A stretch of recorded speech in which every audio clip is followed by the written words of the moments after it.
Thank you. So greetings, first of all, to you all. Um, Let me begin by thanking Gonçalo, of course, for inviting me to this very interesting seminar that he's organizing with uh, uh, high quality. So I'm truly honored and very happy to participate. So let me also tell you that I'm particularly happy uh, for the opportunity of sharing this session with two colleagues whom I admire in this team, so Diogo and Martinho. Let me also say that it is not the best place here to talk after Professor Diogo, because my references will be compared to what we have just heard, will be, as you will as you can confirm in a moment, extremely modest ones. So before I begin my talk, I would also like to say that the work I've been trying to develop in the context of an hermeneutics of architecture is centered in an international collaborative project.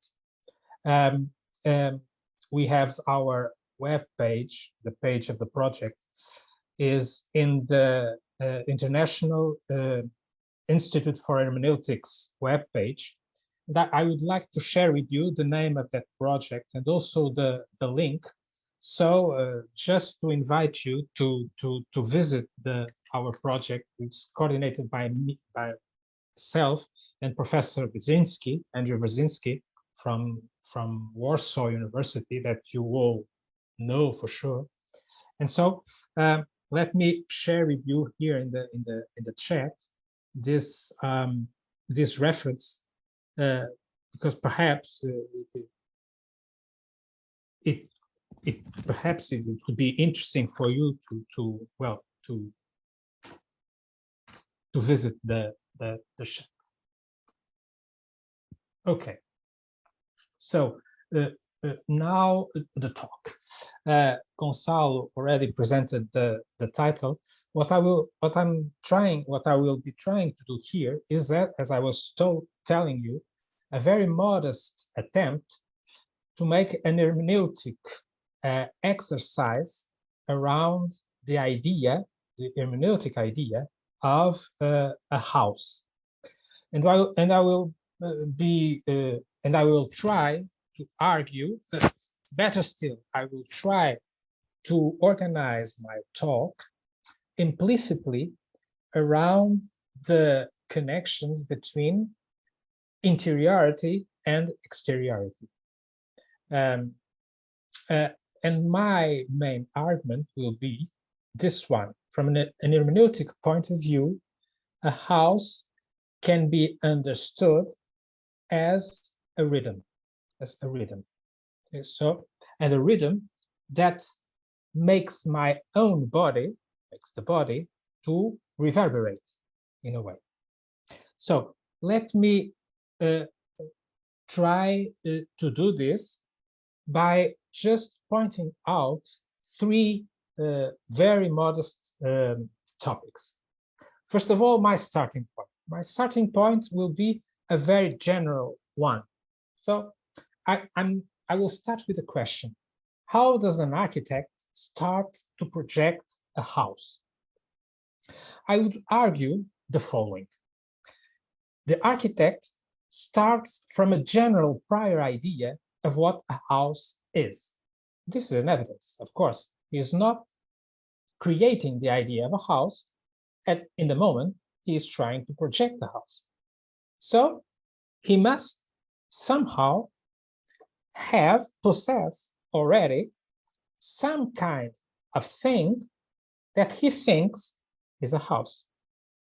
Any architectural project necessarily depends, even those who want to push the boundaries, the limits of architecture, they all, as I was saying, they all depend on, I would say, a fundamental common sense of what a house is. For example, general point, just very initial references. For example, no architect would design a house for someone to live in with, of course, it would be impossible, with no doors and no windows, or just with windows, or with no roof. Such an effort could, for sure, result in a piece of extraordinary beauty, but it would not be a house. And before an architect starts to project something, he knows this is not a house. The architect must therefore possess a general and fundamental idea of a house before going about the business of building one. Such prior knowledge, let us say, it's a way of saying, such a prior knowledge is first and foremost a theoretical and practical knowledge, gained, of course, through precise and consistent training. It will be always that theoretical and practical general idea of a house that architects will test, will push to the limit of its possible configurations. Such knowledge is, as I was saying, of course, theoretical, practical. It comes from school, from the school. This is why we talk about schools of architecture.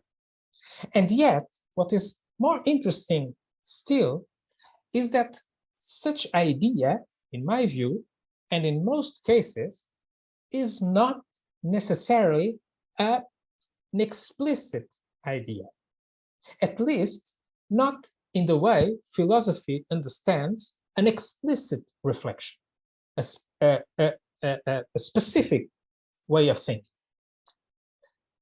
This is, for me, a crucial point. There is an essential idea of what a house is that, beneath all the differences and specificities, and before being learned in a theoretical, practical way, is somehow already known by the architect because he is a person. And any person has an individualized and subjective way of mediating, of interpreting the places they live in.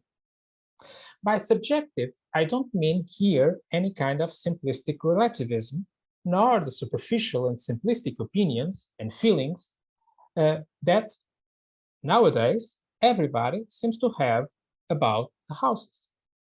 This is nice. This is not nice. This is interesting. This is not interesting. I would buy this one. I wouldn't buy this one.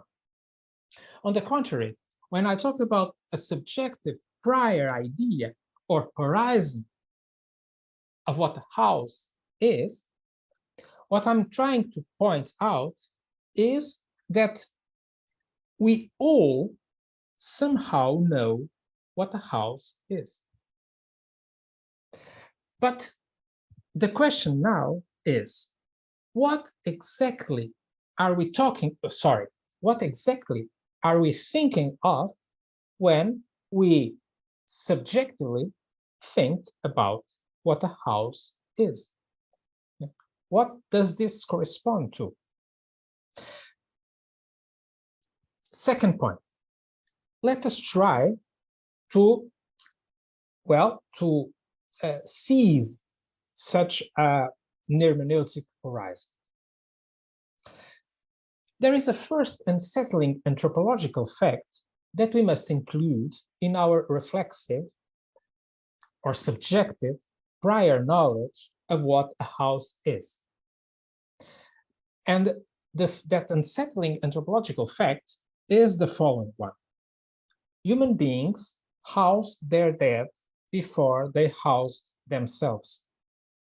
Louis Mumford, Louis Mumford, in the opening pages of his book, The City in History, puts it like this, and I quote, "Mid the uneasy wanderings of Paleolithic man, the dead were the first to have a permanent dwelling. The dead were the first to have a permanent dwelling. A cavern, a mound marked by a cairn, a collective burrow. These were landmarks to which the living probably returned at intervals to commune with or placate the ancestral spirits. The idea that the city of the dead antedates the city of the living is akin with the thesis that the ancient house that was the fabric of ancient cities had its origins in the need to house the death. In other words, the ancient house had its origin in ancestral worship. End quote. So I'm quoting freely, so several moments of the same page. Now, this is interesting. The house as a place of worship is still the house of the Greeks and the Romans at the beginning of our Western culture. The Greek and the Roman houses typically featured an altar on which burned the sacred fire of the Lares, the ancestral sacred and protective spirits of the earth. The Penates, household gods closely related to the Lares, also protected the house. The word Penates, as Robert Pogue Harrison shows quite well, and I quote, is etymologically akin to penitos, meaning inwardly. So the interiority I was talking about at the beginning. Is etymologically akin, to penitos, meaning inwardly, meaning in the innermost part or deep inside, etc. End quote. More directly, still quoting. More directly, it is connected to the word penus. That means the cellar or cupboard inside of which perishable provisions and victuals were stored, end quote. By extension, the ancient house was a similar kind of insideness, in which the dead were lodged and preserved, no longer as if in a burial site, but were lodged and preserved in their beings, thus protecting the family against misfortune by ways of their power. The idea of sanctuary comes to mind. The idea of house as a sanctuary comes to mind. The house was a protected place inhabited by the dead, but also, and this is very important, also by the unborn in their projective potentiality. The house was the place where the dead and the unborn overlapped their time. The house was thus a place where memory and hope intersected one another. Or, if you want, where two realms, one under and the other on the earth, interpenetrated each other. Of course, we no longer think of our houses today as places of worship.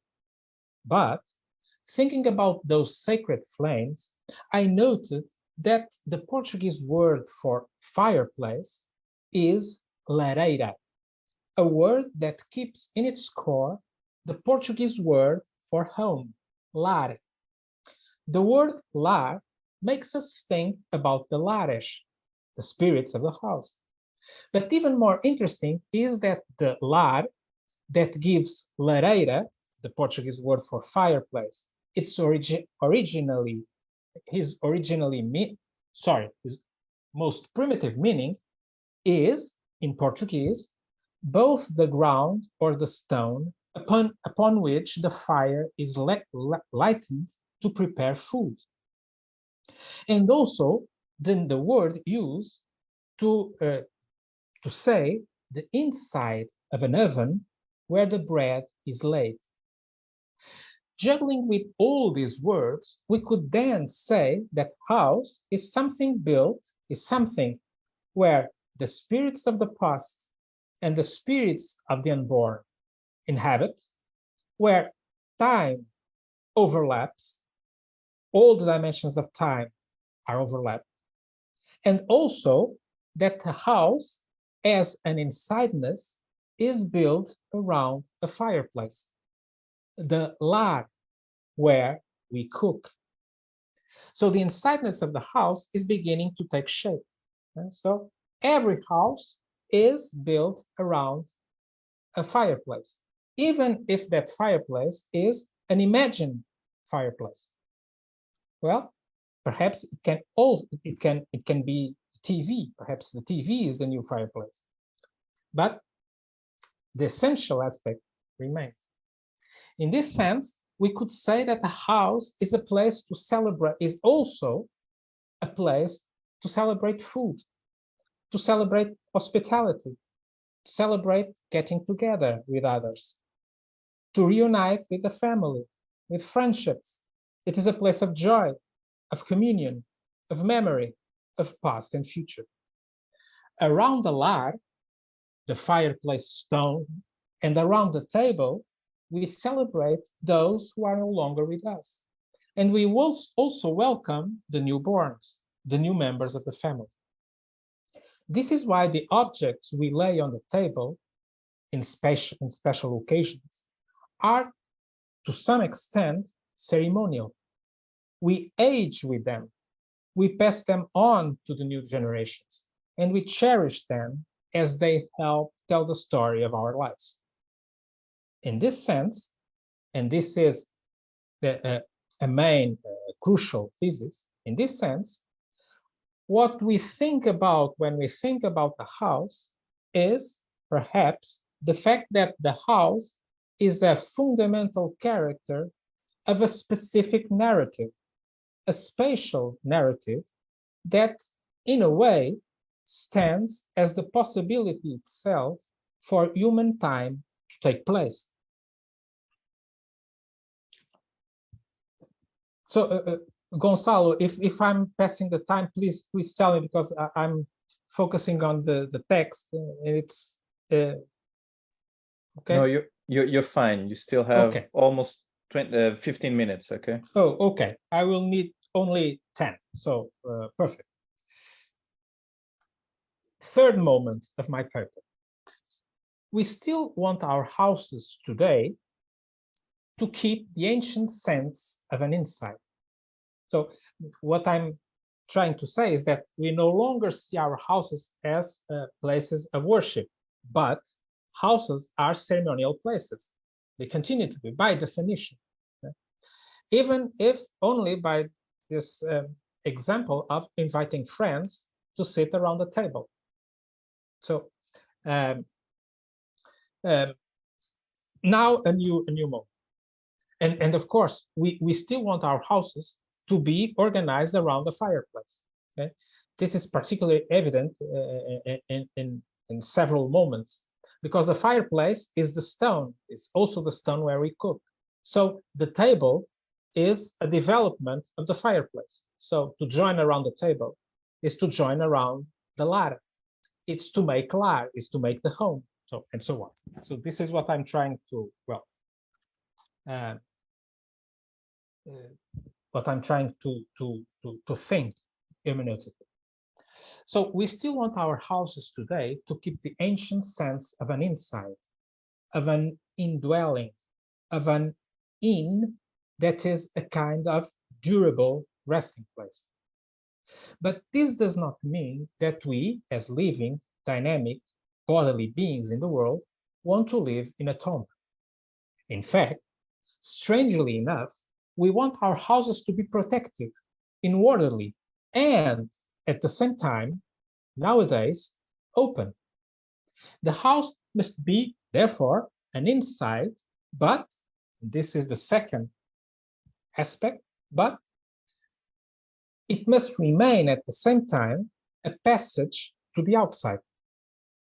It must somehow be under the auspice not only of Lares and Penates, but also of Hestia and Hermes, the goddess of the house and the god of the path. The house thus should be an inorderly oikos, but also a fundamental poros. This is why, say, windows are such an important part of our idea of what a house is or should be. Gerhard Weichmann puts it well in his book Fenêtre, Chronique du regard et de l'intime.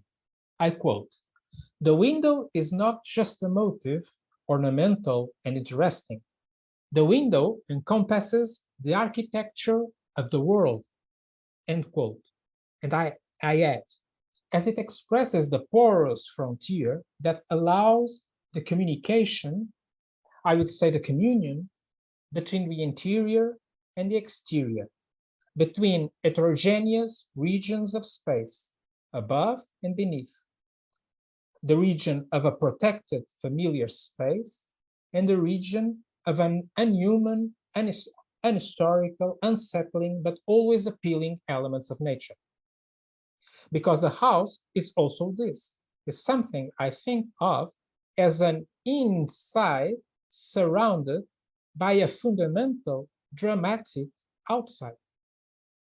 Maybe a house is precisely that, not just the name of an object, this has been already clarified, but the name of a fundamental dynamics, of an essential rhythm, the rhythm of interiority and exteriority, of settling and departing, of calmness and unsettledness. The house is thus, the house, if this is true, if this, what I've just said, has the least meaning, then we could argue that the house is an uncanny rhythm, one that echoes in many ways the imaginary of the home as Gaston Bachelard understood quite well in La Poétique de l'Espace. The dreams of interiority and intimacy, of being in a shell or a cocoon, where we can celebrate, welcome friends, cook, and so on and so on. That house that is well demonstrated by the phenomenology of reverie is, of course, the house of comfort. But the comfortable house, as Bachelard points it, is only an interior is only an interior to the extent that it needs the exterior to be it. In other words, a comfortable house needs the raw nature, the violent nature, a nature kept outside the house, so that comfort can be enlarged, intensified. It is, say, a rigorous winter, as Baudelaire reminds us with the example of Thomas de Quincey's book on the consumption of opium. It is, say, a rigorous winter outside that intensifies and unfolds comfort inside. I argued elsewhere that in this sense, we must understand that the secret of comfort, that is to say, the secret of the house, the secret of a house that is thought of as a rhythm, is the enigma of a strange negotiation with my own body. This is the trick. What a house is a rhythm, but that rhythm needs my body to be played. Let's take the example of comfort. To be comfortable at my home, what do I need? I need the raw nature outside to underline the coziness of the inside. But I also need, for instance, the wisdom of agoraphobia, as we are all, to some extent, agoraphobics. What do I mean by this is that I must exercise my inner agoraphobia in order to help comfort to unfold. We always play with our agoraphobia if we want to feel cozy, if we want to feel at home. This is the trick, but this is not all. Bachelard also knows that the house can become fundamentally porous and incapable of stopping the invasion of the elements in their utmost disturbing powers. Bachelard puts it well at the end of La Poétique de l'Espace when he comments on Henri Michaud's writings. Sometimes, he says, a house becomes incapable of leaving the outside elements at the door. Sometimes the house invites them in, as if to show that the rhythm of the interior and the exterior also echoes our fundamental claustrophobia. Always the rhythms, inside, outside, agoraphobia, claustrophobia. Ceremonial, friends, fireplace, table, and so on and so on. Let me finish. Sometimes, as I was, sorry, this is the other side of the trick. In order to leave the house, we must dangerously play with our own claustrophobia as with our own natural agoraphobia. The house is thus not only a rhythm, but a potentially dangerous rhythm. This is why I would say, praise the courage of the architects that deal with all these dangers. So thank you.